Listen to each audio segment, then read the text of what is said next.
ceux que je n'ai pas salués et très contente de vous accueillir pour cette partie d'après-midi autour d'une question importante puisqu'il s'agit du recul du trait de côte. Et donc pour parler de cette question, on s'est bien sûr fait accompagner par deux personnes qui vont intervenir à leur niveau sur deux registres différents. Elles vont se présenter, elles sont à mes côtés. Au niveau de la communauté de communes, bien sûr, je tiens à vous saluer. Je suis Isabelle Buffon, je suis la présidente de la communauté de communes du Seignanx. Et on est en train d'organiser depuis quelques mois déjà des assises dans le Seignanx qui ont pour idée de mieux connaître toutes notre richesses du Seignanx. Alors non seulement des richesses naturelles, économiques, touristiques, d'aménagement du territoire, de la culture, et je mets des points de suspension. Mais aujourd'hui, on va se concentrer sur une question plutôt dans le domaine de l'aménagement du territoire et de la transition écologique, c'est très lié. On a souhaité donc parler d'une question qui nous soucie en tant qu'élus, c'est la question donc du recul du trait de côte. Voilà, c'est une question centrale dans un travail qu'on a démarré, on a commencé à démarrer avec les élus au niveau du PLUI. Le PLUI, c'est le plan local d'urbanisme intercommunal. Et dans le cadre de ce PLUI, bien évidemment, il faudra qu'on regarde du côté donc, de l'aménagement du territoire vers la côte, vers les plages, aussi bien celle de Hondre d'ailleurs que juste à côté, celle de Tarnos. Donc je disais que j'étais accompagnée de deux personnes importantes qui vont se présenter et qui vont présenter un petit peu leur domaine d'intervention. Donc Jeannette Breton, mon métier c'est la biologie et je suis technicienne environnement au Centre permanent d'initiative pour l'environnement des Landes, qui est une association loi 1901, qui a son siège à Saint-Martin-de-Seignanx et qui est active sur toutes les Landes littorales et intérieures des Landes. C'est une association qui a obtenu un label national en 1999 qui s'appelle CPIE, Centre permanent d'initiative pour l'environnement, et qui depuis s'est approprié un territoire et a reçu le nom CPIE Seignanx-Adour. À la différence du CPIE Littoral Basque qui a son siège à Hendaye, du CPIE Pays Basque qui a son siège à Saint-Étienne-de-Baïgorry, qui sont des associations indépendantes les unes des autres, chacune acteur de leur territoire et qui fonctionnent en réseau. Nous avons 17 CPIE en Nouvelle-Aquitaine qui fonctionnent en Union régionale Nouvelle-Aquitaine des CPIE et nous avons 80 associations CPIE au niveau de la France métropolitaine qui fonctionnent en réseau national UN, donc CPIE, Union nationale des CPIE de France. Donc on est entre 1000 et 1200 salariés d'associations qui sont fédérés au niveau national et nous travaillons des thématiques communes dont une grande thématique est les changements climatiques et les impacts sur la faune, la flore et les humains. Et donc, on est en plein dedans. Et nous sommes là invités par vous, communauté de communes, pour les assises du Seignanx, pour parler de nos métiers, de notre perception, mais aussi moi, je suis animatrice, pour vous faire parler, ou pour parler entre nous, en ping-pong ou table de billard, selon quel est le sport que vous préférez. Une interrogation peut donner une réponse, mais elle ne vient pas forcément des personnes qui sont désignées. Tout le monde participe et on essaie de trouver réponse à nos questions, d'étayer nos savoirs, de découvrir qu'est-ce que c'est que les risques côtiers. Et je m'arrête là parce que j'ai déjà beaucoup trop parlé. C'est parfait. Alors, bonjour à toutes et à tous. Je suis chargé de l'urbanisme à la communauté de communes du Seignanx. Et à ce titre, la communauté de communes a deux compétences importantes qui ont un lien avec cette problématique du recul de trait de côte.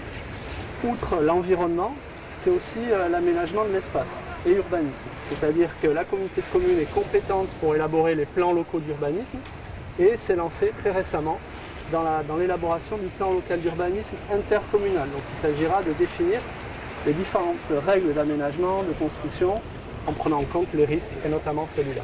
L'autre compétence, c'est pour l'instruction des permis de construire. Et là aussi, on est vraiment dans le concret.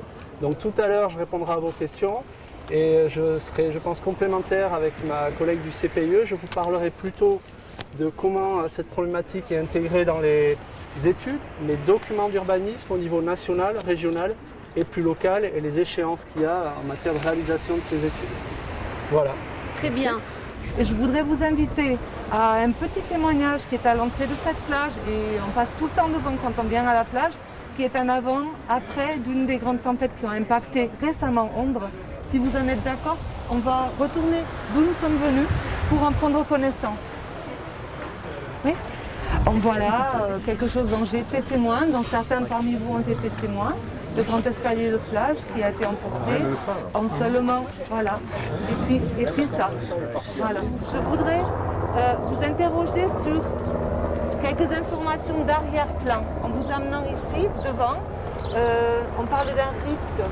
Mais savez-vous comment se définit un risque? Et a fortiori un risque côtier, hein, il peut être un risque autre, mais un risque se définit par la rencontre d'un phénomène naturel qu'on appelle un aléa et qui est naturel. Il pleut, une tempête, le niveau de mer monte, c'est naturel. Et puis d'un enjeu. Un enjeu, c'est vu du point de vue humain, c'est-à-dire il y a des habitations, il y a un poste d'électricité, il y a une station d'épuration, il y a un tourisme qu'on amène sur le lieu où existe cet aléa. Et qu'est-ce que le risque, à votre avis? Partant du phénomène naturel qu'est l'aléa, ajoutant des enjeux, qu'est-ce que le risque? C'est tout simplement aléa plus enjeu. D'accord? Un aléa, donc un phénomène naturel comme une érosion de la côte sableuse, qui est naturelle, plus la présence de touristes et d'habitations sur le littoral. Je pense à Cabreton, c'est pas sur notre communauté de communes, mais on voit, voilà. Donc, l'un plus l'autre, aléa plus enjeu égale risque. Donc le tout se passant sur la côte, ça devient un risque côtier. Donc il y a une partie parfaitement naturelle. Et on ne peut pas, en tant qu'être humain, lutter contre un phénomène naturel. Par contre, on peut et on doit réfléchir à est-ce qu'on peut éviter le risque? Comment peut-on éviter le risque? Et on compris que aléa plus enjeu égale risque. J'ai une érosion par le vent qui amène le sable des dunes vers l'intérieur. Hein. Exemple, encore un peu lointain, mais la dune du Pilat, vous voyez. Et puis, par contre, il y a également quelque chose, il y a un piétinement sur la dune. Hein, d'accord? Donc, ce sont des choses naturelles quand c'est le chevreuil ou le petit lapin. Quand c'est l'humain, la première chose, on peut l'éviter. Et c'est ce qui est fait ici à la gestion, parce que c'est un bien commun les dunes qui sont gérées par l'ONF, parce qu'elles protègent la forêt. Et donc, on a cette chance-là que presque 200 km de traits de côte sont gérés par l'Office national des forêts. Ce sont des professionnels. Et je voudrais vous interroger en allant dans l'histoire, derrière. Avez-vous certainement une connaissance de comment étaient les landes avant les dunes et avant la forêt? Est-ce que ces dunes, cette forêt sont naturelles? Est-ce que quand on se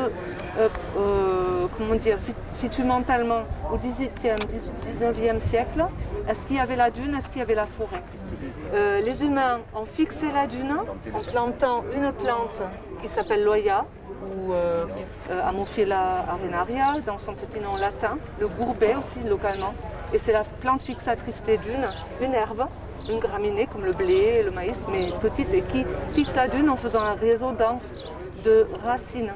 Et donc à partir de là, notre côte est devenue fixée et non plus mobile. Notre côte en Aquitaine, notamment la côte sableuse, elle était mobile, elle était fluctuante, elle était au gré des crues à l'intérieur des terres, des lacs qui pouvaient se déverser, de l'eau qui pouvait changer de cours, vous le savez ça, avant d'être fixé, des tempêtes, des vents qui soufflent, des pluies, etc.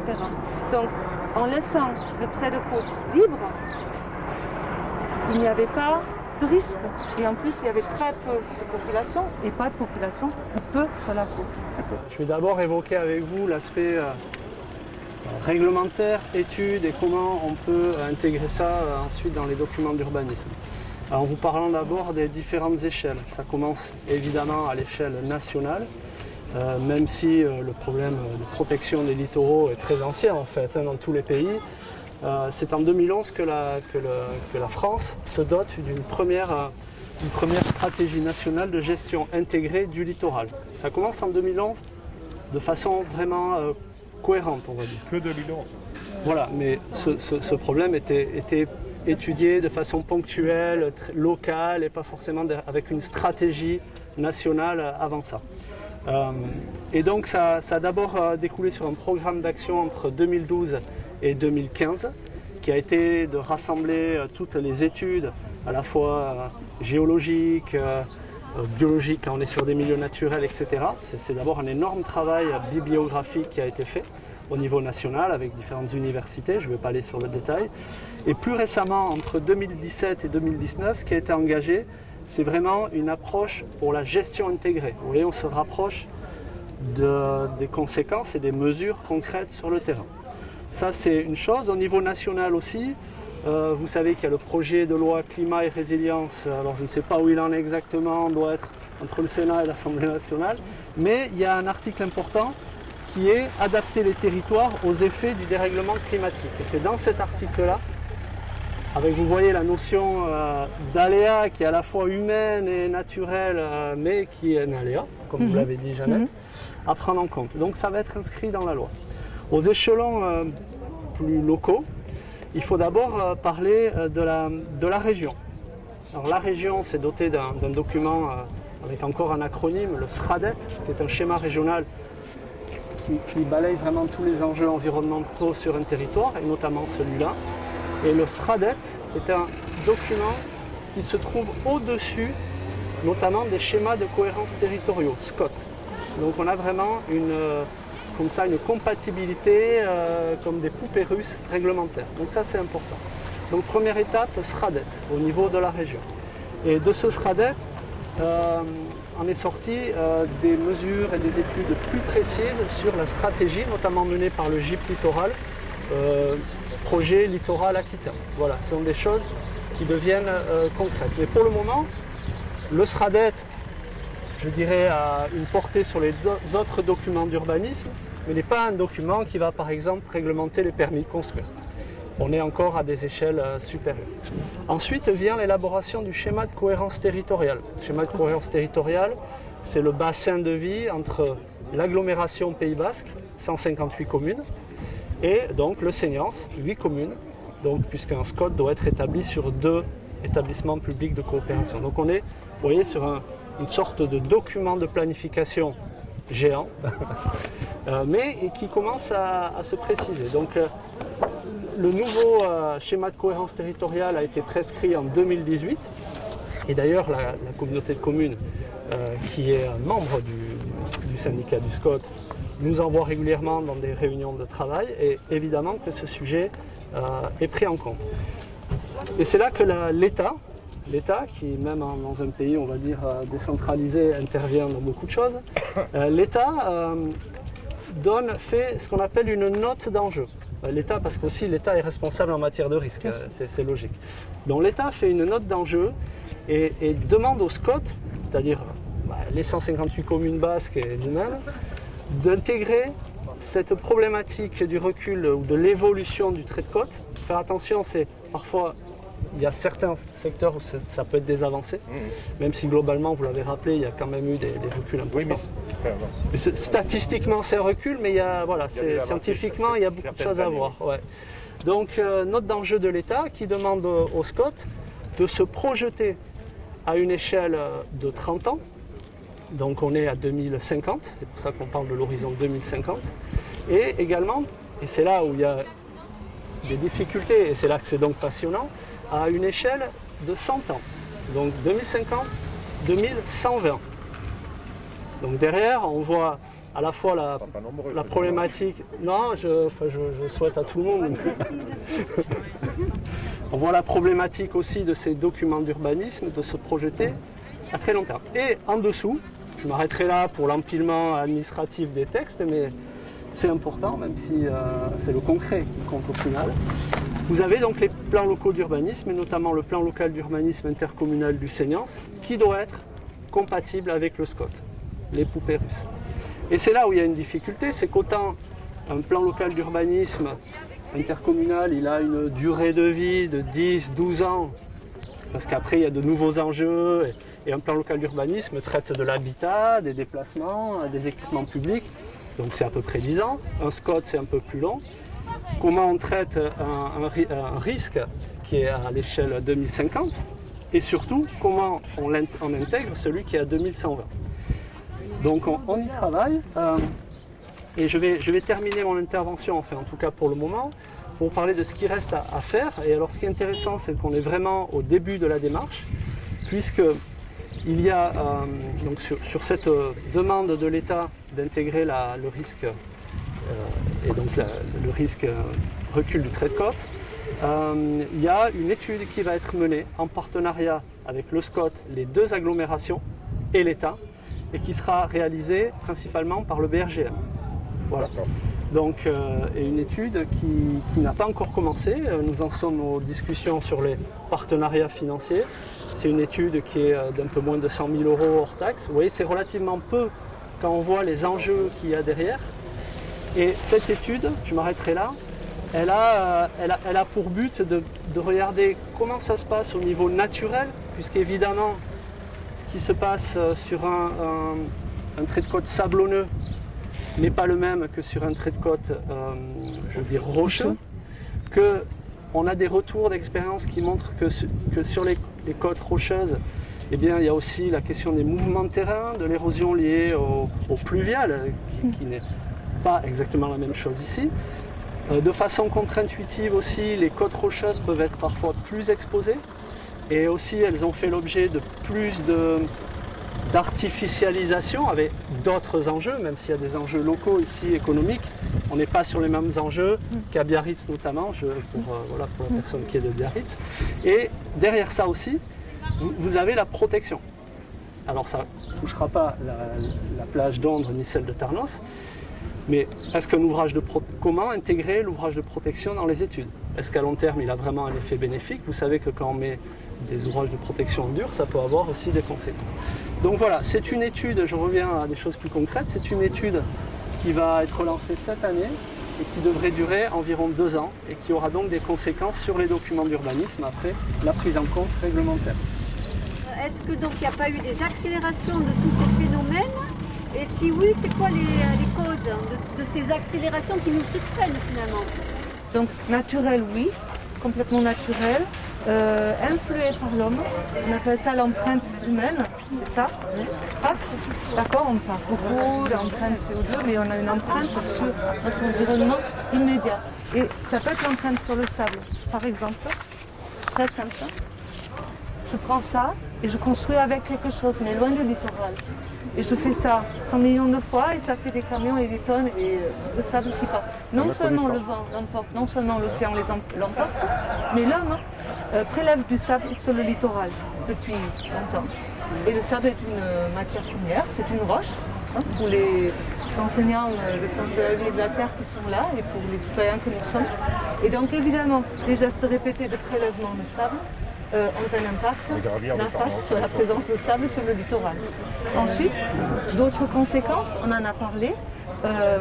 Dès que nous pénétrons sur le littoral sableux, sur la plage, à partir d'un accès non aménagé, nous créons quelque chose qui va devenir un siffle-vent. Ça vous parle, c'est une image, c'est un lieu où le vent va pouvoir s'engouffrer en venant du littoral et en emportant le sable plus loin, sur le haut de la dune ou derrière la dune dans la forêt. Parce que nous ôtons de la dune le couvert végétal. Tout ce qui est naturel sur ces dunes qui, je le rappelle, ont été créées par l'homme et fixées par l'homme. Elles pouvaient exister, mais elles ont été fixées par l'homme.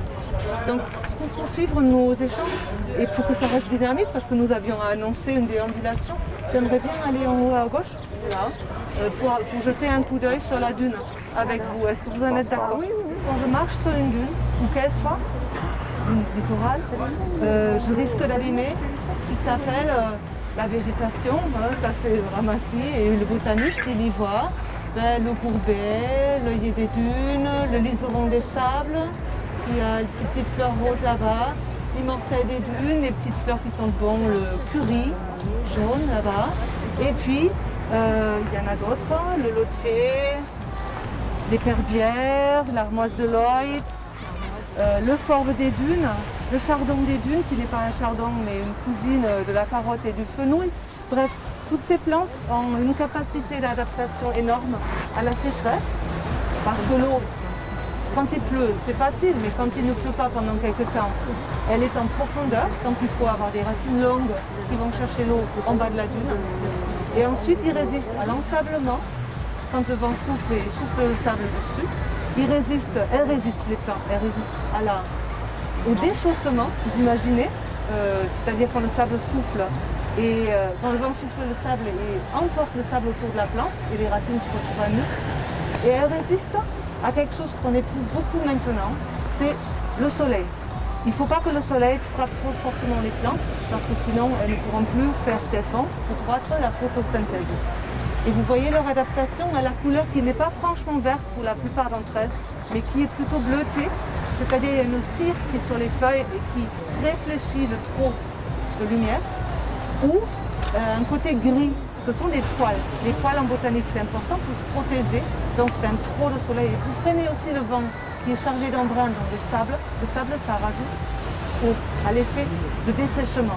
Donc vous voyez 5-6 capacités de ces plantes, chercher leur eau en profondeur, lutter contre la frappe du sable, ensablement des ensablements, réfléchir le trop de lumière, freiner le vent. Et donc elles sont hyper spécialistes. Si je piétine, je suis forcément vue, parce qu'il y a du monde sur le littoral qui me voit, j'ai ma planche sous le bras ou mes jumelles.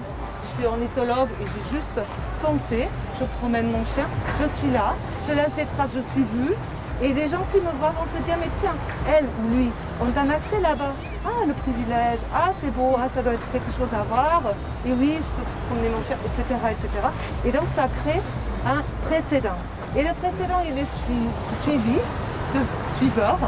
Et ça crée à la fin une trace de piétinement qui peut être vue là, qui peut être vue juste là également. Et qui peut être vue là-bas, juste derrière. Vous voyez, là où la dune est dépourvue de végétation, elle a été piétinée. Elle a été piétinée jusqu'à faire disparaître les plantes. Elles ont beau être spécialistes de 5 ou 6 adaptations fortement adaptées, elles ne sont pas adaptées au piétinement répété. Et une fois que le sable est à nu, avec les vents, aujourd'hui c'est une journée calme, mais on en a eu des journées de tempête, et puis c'est toute l'année. Donc, quand c'est mobile, le sable, ici ça s'appelle la dune blanche ou dune mobile, et il s'en va. Et donc, de là, ça va devenir ça, ça va devenir ça, ça va devenir ça, ça va devenir ça, un gros entonnoir dans lequel le vent va s'engouffrer, et il va accélérer, c'est l'effet canyon, vous le connaissez, hein, entre deux immeubles, le vent, alors que vous ne le percevez pas en lotissement, va souffler fort parce que la masse d'air, elle s'engouffre. Du coup, elle mobilise d'autant plus de sable. Et donc, ce phénomène-là, à partir de là, est difficile à freiner. Et il va falloir y remédier si on veut reconstituer la dune, ce que font les citoyens de la dune à Cabreton, ce que font les citoyens du Seignance en ramassant leur sapin de Noël, vous le savez, qui vont être, y compris dans les communes intérieures. Je travaille à Saint-Martin-de-Seignance, je vois qu'il y a des points de collecte des sapins, première semaine de janvier, et on va les poser où? Dans les sifflevents. Et pourquoi? Pour faire piège à sable. Et c'est une petite réparation, mais ô combien nécessaire, parce que ce n'est pas que ce sifflement qui compte, mais tout le trait de côte qui compte. Voilà. Pourquoi je voulais vous amener ici? Le pouvoir des plantes, on en parle souvent, le pouvoir de la nature, voilà, de se montrer adapté, on ne va pas dire résilient, mais adapté, mais parfois il y a besoin d'aide. Et de réparer, l'homme s'est impacté, il s'est aussi réparé.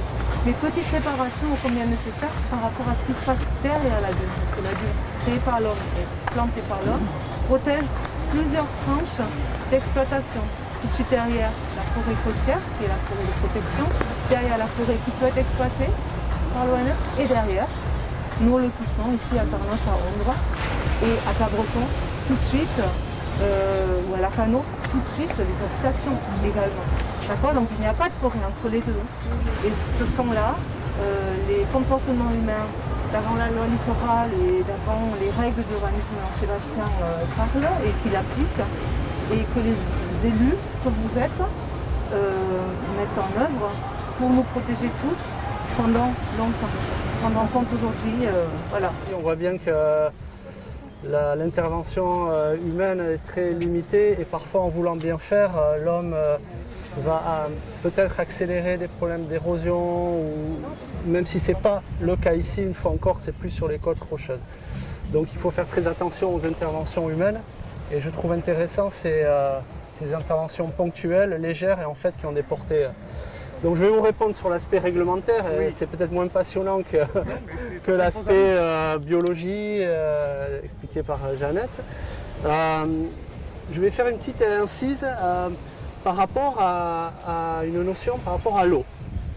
Alors je ne vais pas parler de la masse océanique, je vais parler des nappes et notamment un problème qui existe à Ambre, qui sont le problème aléa, donc pour le coup, inondation par remontée de nappe.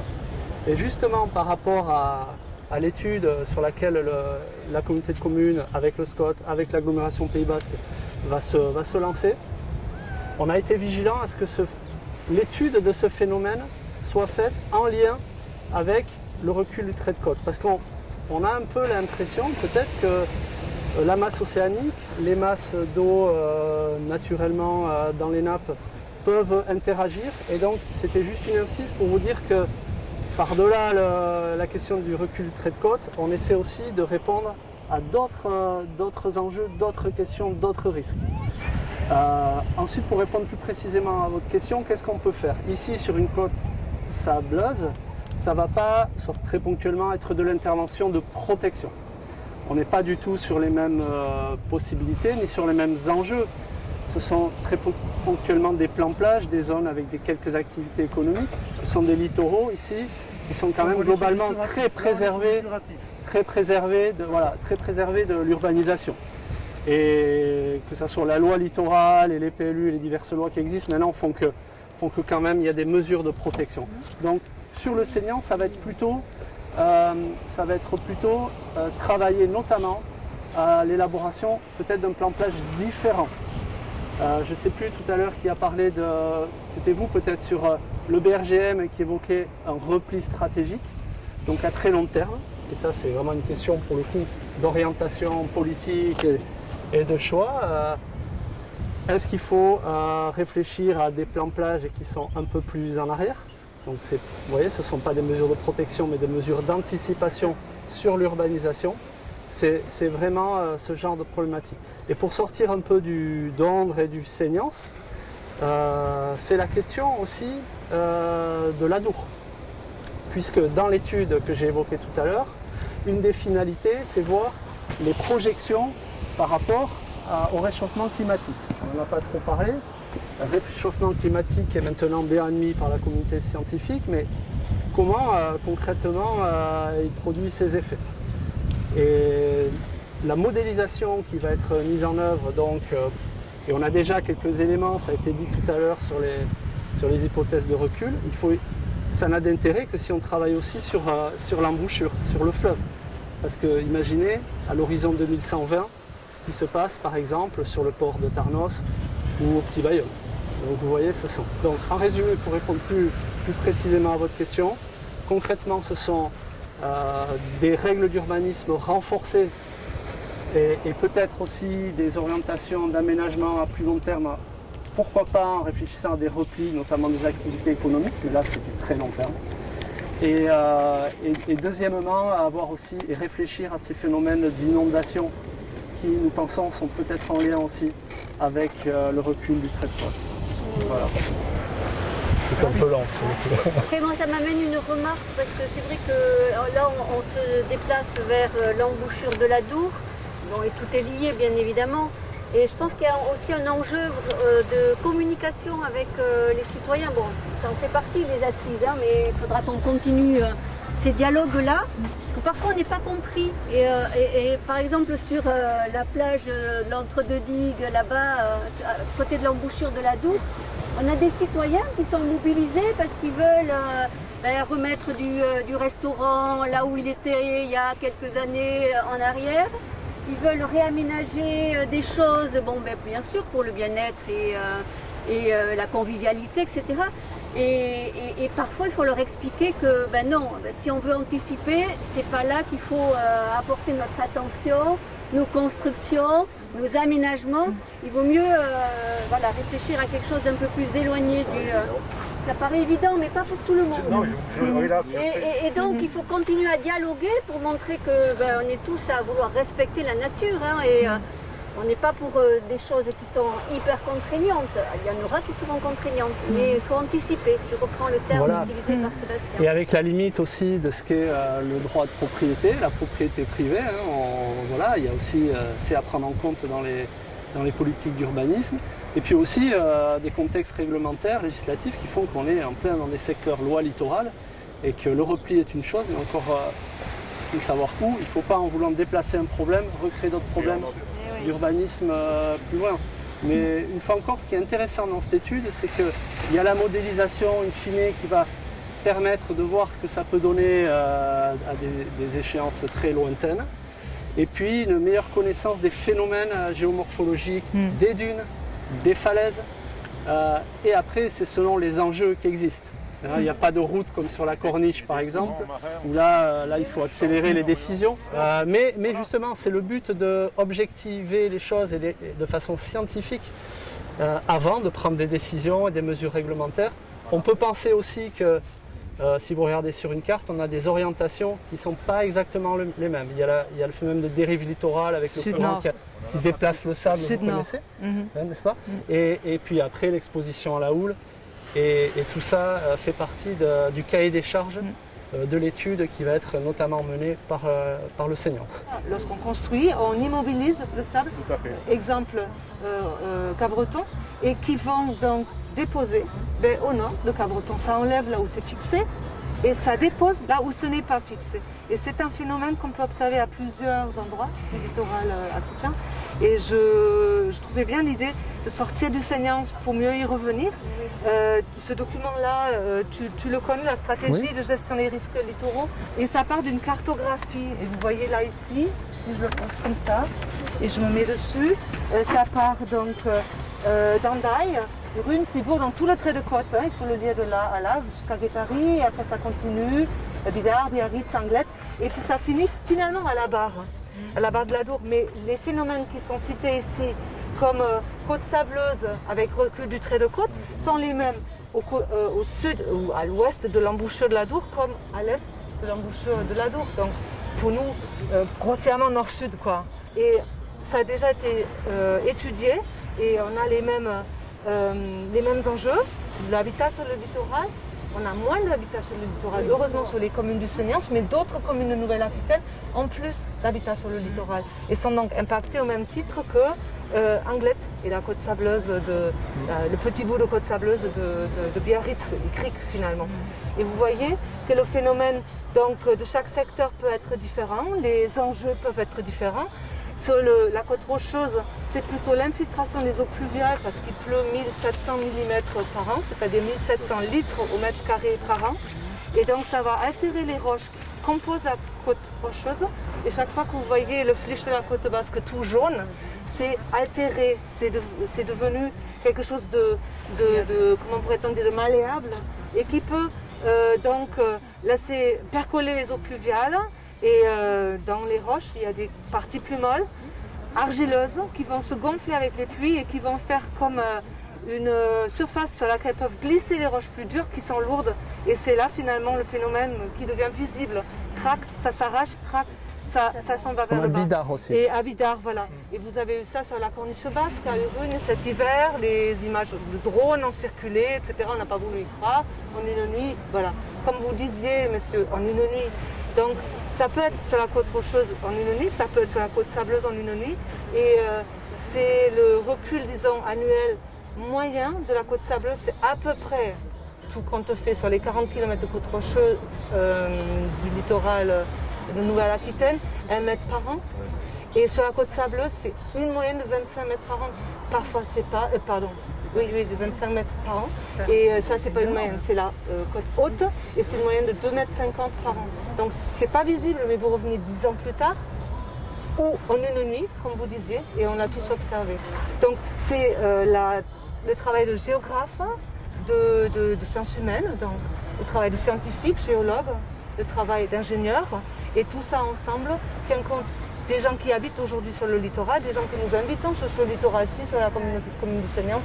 C'est plus des invités d'un jour, une partie de pêche en bord de mer, du surf, on va danser, on va toujours dîner, etc. C'est très bien. Personne n'est immédiatement menacé dans sa vie. Par contre, il faut anticiper parce que ça ne va pas rester ici. Et ce phénomène-là, que ça ne va pas rester ici, il est, je le répète, naturel. Il y a 10 000 ans, les glaciers ont commencé pour l'instant définitivement de fondre. Et donc, le nord de l'Europe s'est libéré des glaces. Et ici, tout s'est libéré des glaces, sauf les Pyrénées et les Alpes. Vous voyez, il y a encore des glaciers. D'accord ? Mais on était sous les glaces à peu près jusqu'au sud de Paris. D'accord ? Et ici, on était dans une zone qui n'était pas couverte de glace non plus. Le niveau de l'eau était 150 mètres plus bas. Et l'érosion était forte. Et l'apport de sable et de cailloux sur le littoral, tout ce littoral découvert de 150 mètres de plus, là, était fort. D'abord les cailloux, après les graves, ensuite les sables. Et donc ce phénomène-là, de gros apports, a fait, il y a à peu près 6000 ans, quand on n'avait plus de glaciers et la côte, le niveau de l'océan s'est plus ou moins stabilisé à la hauteur que nous connaissons aujourd'hui, a fait que ces sables-là qui avaient été apportés ont pu être mobilisés par les houles. Chaque année, les tempêtes, les vents, chaque marée, etc. Sauf que on a le sable, et c'est notre sable, c'est notre capital sable, on va l'appeler, il est là. Et puis, des Pyrénées et des Alpes, pour d'autres régions de la côte française, n'arrivait plus du tout de sédiments, n'arrivait plus de cailloux ni de sable. Donc notre capital sable va s'amenuisant. Et il est là aujourd'hui, et il n'y a pas de nouvelle érosion qui nous en amène. Donc les phénomènes climatiques font qu'il y a plus d'apports, moins d'apports. C'est naturel. Il y a moins d'apports, c'est pas notre faute. Mais notre adaptation, pour en revenir aux plantes qui sont super adaptées, vous vous souvenez, est demandée. D'accord ? Quand on n'a pas, et on veut dépenser, ça s'appelle une pénurie. D'accord ? Quand on n'a plus, ça s'appelle une crise. Donc, sachant qu'il y a pénurie, n'allons pas chercher la crise. Ça, c'est du bon sens. Il n'y a pas besoin d'être élu pour ça, il faut juste être citoyen. Et on est entre citoyens.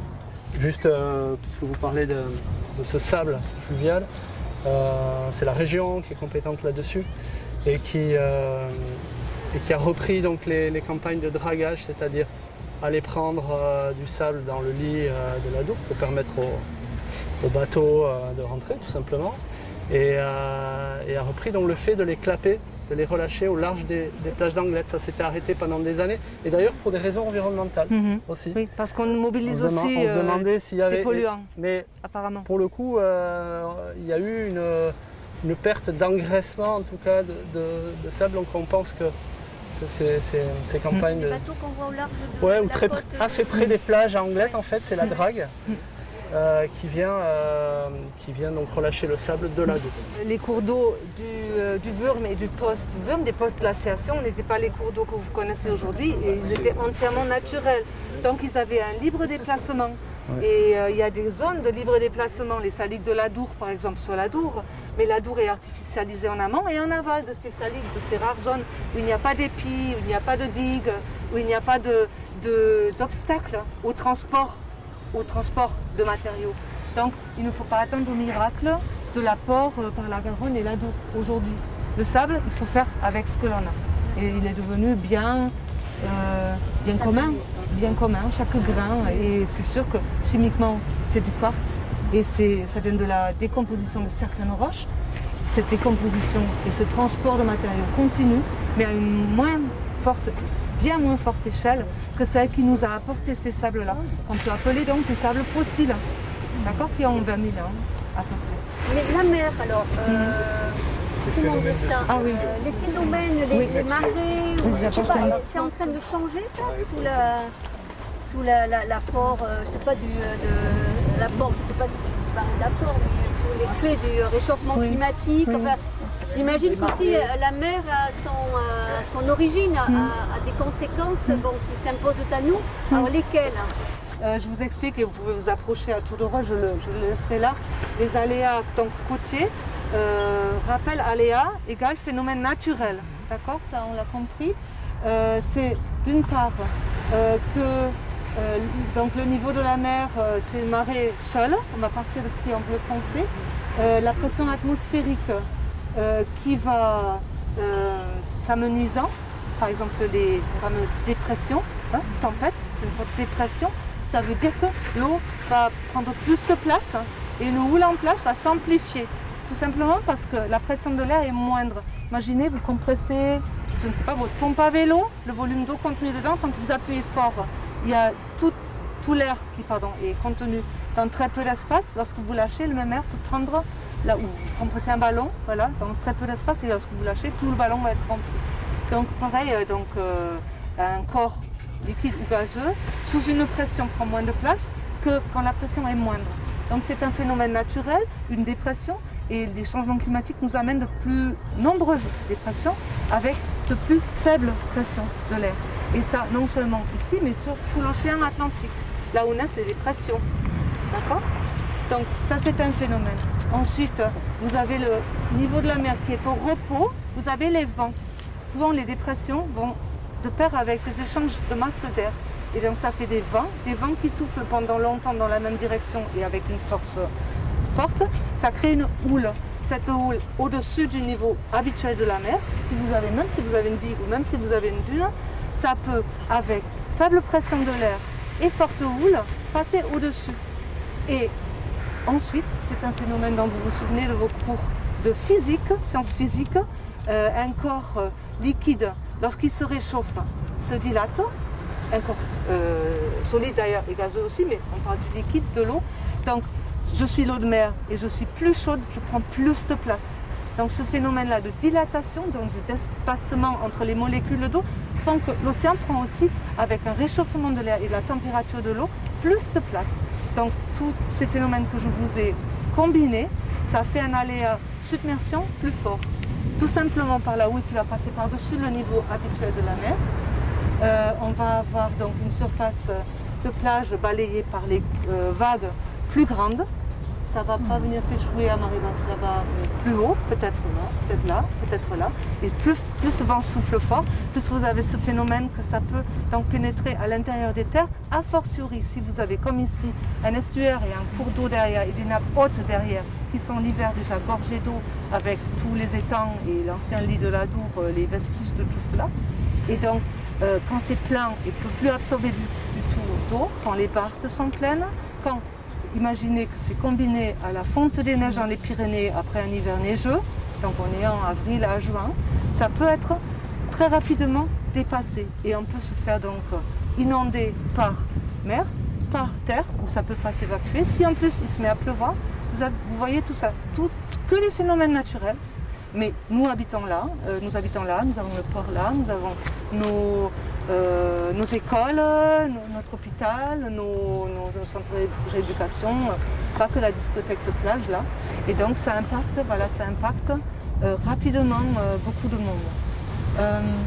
Donc ça projette finalement beaucoup d'inquiétudes, mais ça reste naturel et ça ne va pas se produire tout le temps chez nous, mais c'est quelque chose qui peut se produire. Pour les crues, vous savez cette notion de crue décennale, de crue centenale, donc la plus haute qui arrive une fois tous les 100 ans, qui arrive une fois tous les 10 ans, on est préparé, ça arrive 10 fois dans les 100 ans, mais voilà. Et dernièrement, vous en avez eu une en décembre et une en janvier ou février de l'Adour. Et il y a des gens qui ont été impactés, même sur les affluents de l'Adour, vers Mont-de-Marsan, vers Tartas, sous les eaux. Beaucoup de zones côtières, arrière-côtières, ont été sous l'eau, l'arrière de Cabreton, etc., par ce phénomène de nappe et de non-écoulement des eaux douces vers l'océan. Donc c'est réellement des aléas dont il faut tenir compte et qui concernent tous les habitants du bassin, tous les habitants du département, et puis ici le bassin de vie, communauté de communes Pays Basque et Seignance, qui sont très liés. Ça nous concerne dans nos déplacements, dans nos capacités d'accueil hospitalière, dans centres d'enseignement, dans nos installations Touristiques. tout simplement pour les citoyens, voilà, publics et évidemment privés. Et j'en terminerai pour les privés. La côte rocheuse, donc sur la Nouvelle-Aquitaine, c'est 40 km. Et on compte à peu près 200, avec toutes les criques, les caps, etc., 250 km de côte sur la Nouvelle-Aquitaine. Et on a une côte sableuse de 200 km et 40 km de côte rocheuse. Sur les 40 km de côte rocheuse qui commencent à Biarritz, ou Haut-d'Anglet, à la Chambre d'Anglet, qui va jusqu'à Hendaye, vous avez aujourd'hui une centaine d'habitations, donc de construction d'habitations qui sont menacées. D'accord ? Et sur la côte sableuse, sur les 200 km, vous avez aussi 80 à 100 habitations qui sont menacées directement. Exemple, l'immeuble Signal. Hein, vous le voyez près de l'embouchure de la Garonne. Donc, ça concerne déjà de la propriété privée, ça concerne des multipropriétaires comme des propriétaires seuls. Il y a encore des immeubles sur la côte basque où je réside qui se vendent malgré cette menace, parce qu'il y a des gens qui acceptent, mais ça impacte des patrimoines. Et donc le rôle de tous, c'est aussi de ne pas créer du patrimoine qui sera ensuite mis en danger en tant que patrimoine et mettant en danger la vie de gens, ou la vie d'installation bénéfique à tous. Ce type de construction-là, qu'est-ce qu'on va être amené à faire ou à proposer ou à... Alors de toute façon, ici, la loi littorale fait que dans la bande de 100 mètres, qu'on appelle la bande de 100 mètres, c'est, on va dire, inconstructible. C'est des cas très particuliers pour des équipements publics type MNS ou autres services, mais c'est inconstructible. Alors il y a quelques extensions, rehaussements qui ont été autorisés parce que justement il y a eu un plan plage qui a été intégré dans le plan local d'urbanisme, ça devait être dans les années 2012, quelque chose comme ça. Mais tout ça est très cadré. Et un outil par exemple, on a le droit dans un plan local d'urbanisme d'augmenter cette bande à 200 mètres. Alors voilà, ça fait partie des possibilités, mais ça se discute, il faut voir les enjeux aussi derrière. Et puis même la collectivité, même le public, n'a pas tous les droits à construire. Attention aux aménagements que la commune voudra faire. Il faut bien savoir que c'est cadré. On parle d'aménagements légers, démontables. Voilà, absolument. Donc je dirais c'est la loi littorale existante, récemment modifiée, et puis aussi les projets très locaux du nouveau plan plage.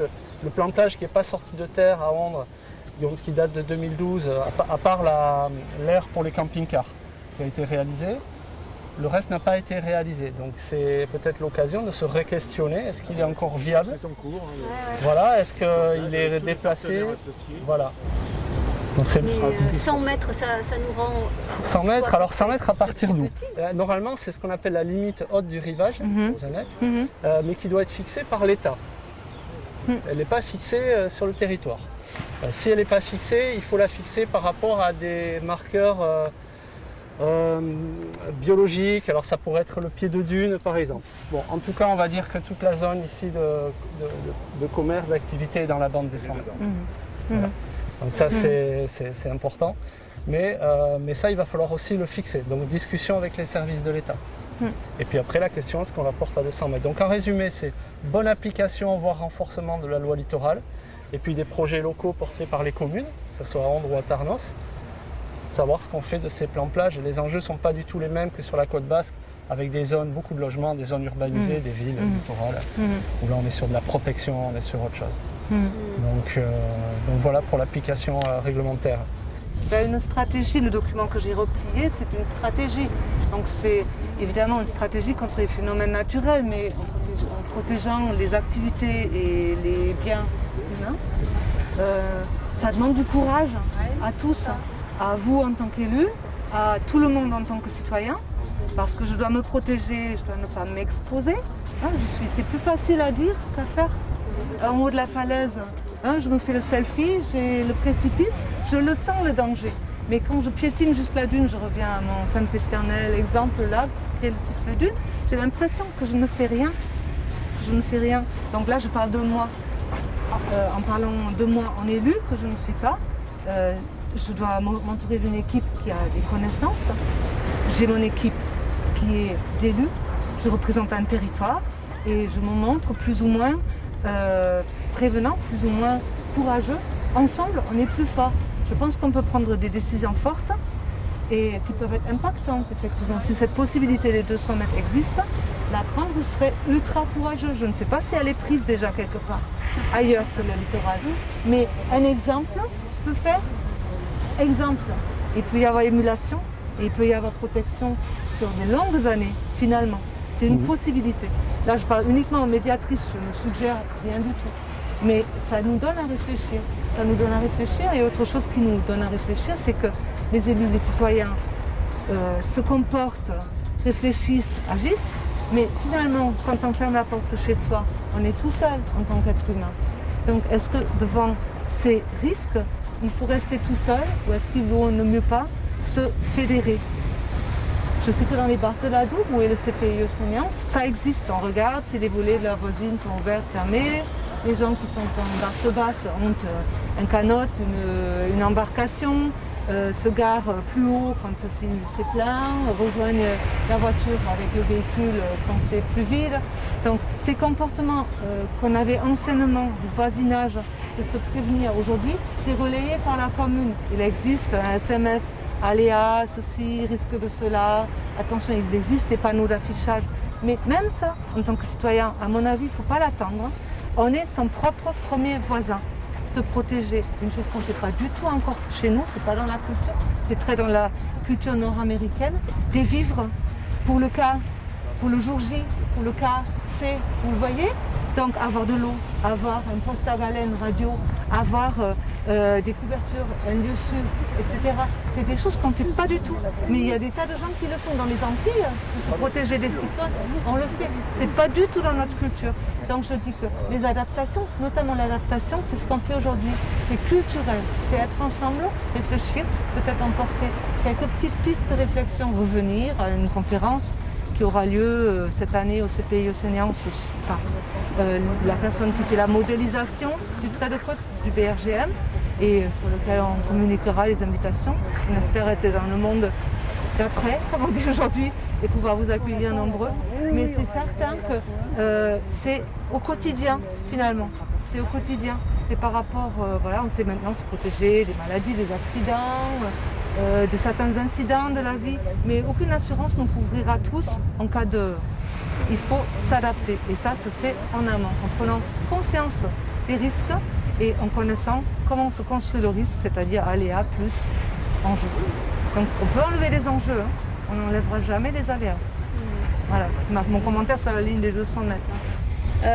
J'imagine qu'au niveau du CPIE, vous êtes aussi très en lien avec les enfants, les jeunes.